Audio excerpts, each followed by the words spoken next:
حامل و مصلی اما بعد، معقر اساتذہ کرام اور عزیز ساتھیوں، آپ بحسن و خوبی واقف ہیں کہ آج ہم سب یہاں 26 جنوری یعنی یوم جمہوریہ کی خوشی منانے کے لیے یکجا ہوئے ہیں۔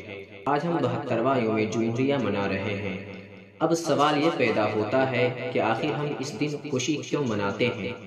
تو وہ اس لیے کہ ہمارا ملک ہندوستان انگریزوں کی غلامی سے 15 اگست 1947 عیسوی میں آزاد ہوا، لیکن ہمارا آزاد بھارت کا کوئی اپنا قانون نہ تھا۔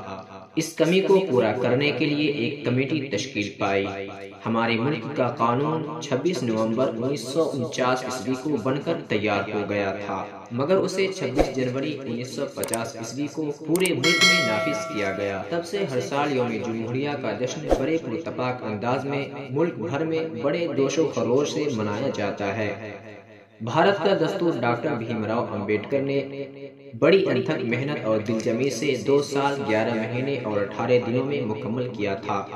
ہمارے ملک کا دستور دنیا کے طویل ترین دستوروں میں سے ایک ہے۔ آج خوشی کے اس موقع پر ہم بسط خلوص و محبت وطن کی عظیم رہنماؤں اور شہیدوں جیسے مولانا محمد علی جوہر، مہاتما گاندھی، عبدالغفار خان، پنڈت جواہر لال نہرو، بھگت سنگھ، مولانا ابوالکلام آزاد، ڈاکٹر بابا صاحب امبیڈکر، اشفاق اللہ خان اور ہماری فوج کے ویر نوجوانوں کو بھی یاد کرتے ہیں۔ ہمارے ملک بھارت کو جمہوری ملک بنے کئی دہائیاں گزر چکی ہیں، لیکن پھر بھی ہمارا ملک فسادات، جرائم، رشوت خوری، کالا بازاری، بے روزگاری اور دہشت گردی جیسے سنگین مسائل سے دوچار ہے۔ ہمارے ملک کے دستور نے ہر فرد کو اپنے مذہب اور اس کی تبلیغ کرنے کی آزادی دی ہے۔ ہر فرد کو اپنے خیالات کے اظہار کی آزادی ہے، اپنے مدارس قائم کرنے کی آزادی ہے، اصول و انصاف اور مساوات کا حق حاصل ہے۔ اسی طرح دستور نے ہم پر کچھ ذمہ داریاں بھی عائد کی ہیں، جیسے سب کے ساتھ پیار و محبت سے رہنا، نفرت نہ پھیلانا، وطن سے محبت کرنا، وطن کی حفاظت کرنا، ملک کی ترقی کے لیے ہر ممکن کوشش کرنا وغیرہ۔ ان تمام قوانین میں یہ بات جھلک رہی ہے کہ ہر ہندوستانی کو یہ کہنے کا حق حاصل ہے کہ ہم اپنے اجداد کو بدنام نہ ہونے دیں گے، ہم اپنے اجداد کو بدنام نہ ہونے دیں گے۔ دیکھنا ہے تو کبھی دیکھ حکومت دے کر ہم کسی شہر میں کوحرام نہ ہونے دیں گے۔ ہمارے ملک کو ترقی کی راہ پر گامزن کرنے کے لیے اس ملک کے ہر شہری کو چاہیے کہ وہ ملک کے دستور کی عزت کریں اور دل سے بھارت کے قوانین پر عمل کریں۔ یہاں کے مدارس کے طلبہ اور اسکولوں کے اسٹوڈنٹ کو اعلیٰ تعلیم حاصل کر کے ایک اچھا اور ہونہار انسان بن کر اپنے وطن عزیز بھارت کا خوب نام روشن کر کے اپنے حب الوطنی کا ثبوت دے۔